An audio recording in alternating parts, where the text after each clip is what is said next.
और चलिए बढ़ते आगे बीजापुर से बड़ी खबर, जहां पर पत्रकार मुकेश चंद्राकर हत्याकांड से जुड़ी ये बड़ी खबर सामने आ रही है। चार्जशीट पेश करने के लिए सेशन कोर्ट पहुंची है एसआईटी की टीम।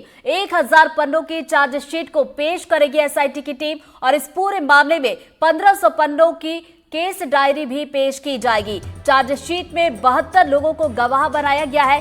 1 जनवरी 2025 की वो तारीख थी जब पत्रकार मुकेश चंद्राकर की हत्या कर दी गई थी। घटिया सड़क निर्माण की खबर को दिखाया गया था, जिसके बाद उनकी हत्या की गई थी और इस पूरे मामले में ठेकेदार समेत 4 आरोपियों की गिरफ्तारी हो चुकी है और चारों आरोपी इस वक्त सलाखों के पीछे हैं। तो ये बड़ी खबर आप तक पहुंचा रहे हैं बीजापुर से।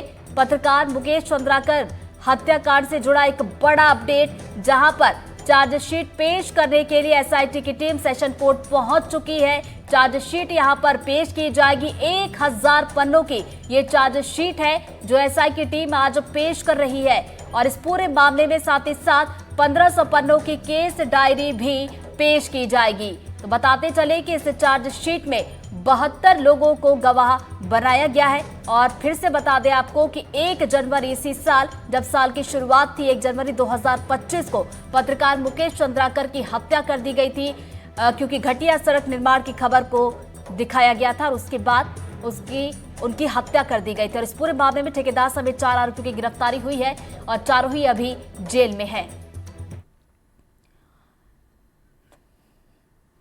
और ज्यादा जानकारी के साथ हमारे सहयोगी पंकज सिंह भदौरिया हमारे साथ जुड़ गए, सीधा उनका रुख करेंगे। पंकज, मुकेश चंद्राकर हत्याकांड से जुड़ी बड़ी खबर है, चार्जशीट पेश करने के लिए एसआईटी की टीम पहुंच चुकी है। मुकेश चंद्राकर हत्याकांड में आज अहम दिन है, क्योंकि चार्जशीट पेश करने के लिए एसआईटी की टीम पहुंची है। 1000 पन्नों की चार्जशीट है और 1500 से ज्यादा पन्नों की केस डायरी को बनाया गया है। इन पन्नों से समझ में आ सकता है कि पुलिस किस तरीके से इस चार्जशीट को 70 दिनों के बाद आज पेश करने के लिए पहुंची है। पत्रकार साथी मुकेश चंद्राकर की हत्या 1 जनवरी 2025 को निर्मता से ठेकेदार सुरेश चंद्राकर और उनके साथियों ने की थी, जिसके बाद 4 लोगों की गिरफ्तारी हुई थी। लगातार इस मामले में पूरे पत्रकार जगत के साथ में देश भर से नजरें टिकी हुई है। अब देखना यह होगा कि चार्जशीट पेश करने के बाद किस तरीके से न्यायालय से उनको फैसला आता है। जी, 1000 पन्नों की चार्जशीट है, इसमें क्या क्या है पंकज? देखिए, 1000 पन्नों की चार्जशीट है, इसमें एक एक बारीकी से हर बिंदुओं की जांच की गई है। इस तरीके से 1 जनवरी 2025 को पत्रकार साथी मुकेश चंद्राकर लापता हुए थे, जिसके बाद ठेकेदार सुरेश चंद्राकर के सेप्टिक टैंक में उनका शव बरामद हुआ था। 4 लोगों की गिरफ्तारी हुई। उस कड़ी से जुड़े हुए हर चीजों की इसमें जांच की गई है। किस तरीके से उस सेप्टिक टैंक में डाला गया, कैसे उस पर कंक्रीट की गई, कितने लेबर उस पर काम किए, कौन सी मशीन आई थी, ये पूरी जांच की बिंदुओं को रखने के बाद कहां पर पत्रकार मुकेश चंद्राकर का फोन मिला, सारी जांच को लेने के बाद इसकी रिपोर्ट प्रस्तुत की गई और पुलिस का दावा है कि इसमें जो आरोपी हैं उन पर जरूर सजा होगी। जी बिल्कुल, तो अलग अलग बिंदुओं पर ये चार्जशीट तैयार की गई है। साथ ही साथ पंकज, इसमें 72 लोग बताए जा रहे हैं जिनको गवाह भी बनाया गया इस चार्जशीट में। मैंने बताया ना कि इस चार्जशीट में जो लोग भी जुड़े हैं, बारीकी से उन्हें जांच करने के बाद उन लोगों को गवाह भी बनाया गया है, क्योंकि यह जो हत्याकांड एक प्री प्लान्ड मर्डर है और इस प्री प्लान्ड मर्डर में कहां से शुरुआत हुई, कैसे फोन से कनेक्टिविटी हुई, सुरेश चंद्राकर उस वक्त कहाँ थे, उनके भाई हत्या में किन से हथियार को प्रयोग किया गया, जी कितने लेबर उस पर इस्तेमाल किए गए, सारे लोगों को उन्होंने जांच में लिया, सबको गवाह में रखा है। तो इसीलिए पुलिस इस चीज को दावे से बोल रही है कि जो भी आरोपी है उन्हें इस मामले में सख्त से सख्त सजा होगी। जी बिल्कुल, तो सख्त से सख्त सजा इस पूरे मामले में दी जाएगी। चार्जशीट पेश करने के लिए एसआईटी की टीम सेशन कोर्ट पहुंच चुकी है। नजरें बनाए रखिएगा पंकज, आगे अपडेट लेते रहेंगे। फिलहाल शुक्रिया आपका जानकारी के लिए।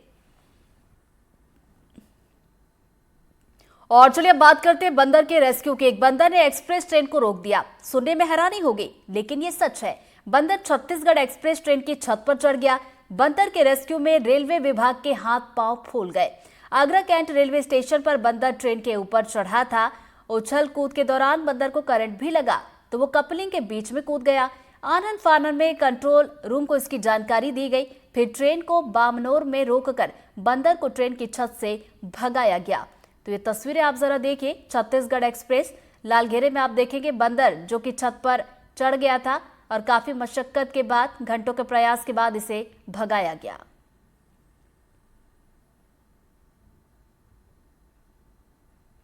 छत्तीसगढ़ के मुख्यमंत्री विष्णुदेव साय ने प्रधानमंत्री नरेंद्र मोदी से मुलाकात की। इस दौरान सीएम साय ने विकास को लेकर चर्चा की। सीएम ने बस्तर विकास के मास्टर प्लान का खाका प्रधानमंत्री के सामने रखा, जिसमें नक्सल प्रभावित क्षेत्रों को बुनियादी सुविधाओं, उद्योगों और पर्यटन के नए केंद्र के रूप में विकसित करने की रूपरेखा शामिल थी। प्रधानमंत्री ने योजना पर सकारात्मक प्रतिक्रिया देते हुए हर संभव मदद का भरोसा दिया है।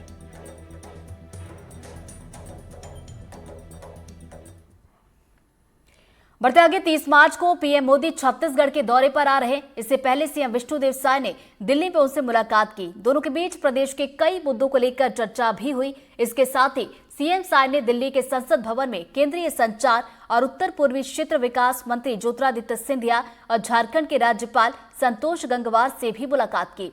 इस मुलाकात में कई मुद्दों को लेकर बातचीत हुई है। सीएम साय ने सोशल मीडिया प्लेटफॉर्म एक्स पर खुद इसकी जानकारी साझा की है।